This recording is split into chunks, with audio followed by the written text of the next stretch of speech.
You see them at football, basketball, and volleyball games. But what you don't always get to see is the behind-the-scenes work that these cheerleaders put in at practice every day.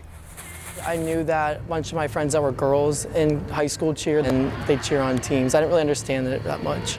At Florida State University, the cheerleaders work hard to enhance the game day experience for fans, but they haven't always been respected as the athletes that they are. 2011, we kind of started just making those steps. It was really terminology changes in regards to calling our students athletes, and when you start speaking their terms in sport, then they look at you as a sport, which was kind of really neat to see. Currently, the cheerleaders are viewed as walk-on athletes under FSU athletics, meaning they get everything all of the other athletes get, aside from scholarships and academic advising.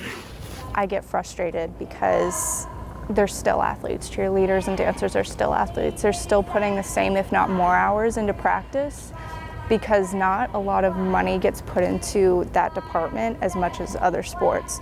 Despite not having some of the same resources, cheerleaders still work hard to build the strength necessary to execute their skills. We do work out twice a week. With the lifting, it's primarily lifts that are going to utilize the same muscles that we would in a stunt. But yeah, it definitely takes a lot of strength and a lot of endurance because you're running down the field, you're running the flags that are sometimes heavy, then you're running right back to the other end of the field and you have to hit a stunt for the fight song. And like any sport, injuries do sometimes happen. So cheerleading is actually one of the sports with the highest prevalence of concussions. See a lot of ankle issues and low back issues. Our cheerleaders here do so much. They're so valuable to the university. It would just be a dream come true of mine to be able to provide scholarship. But for now, the cheerleaders will continue to do what they do best, simply for the love of the sport.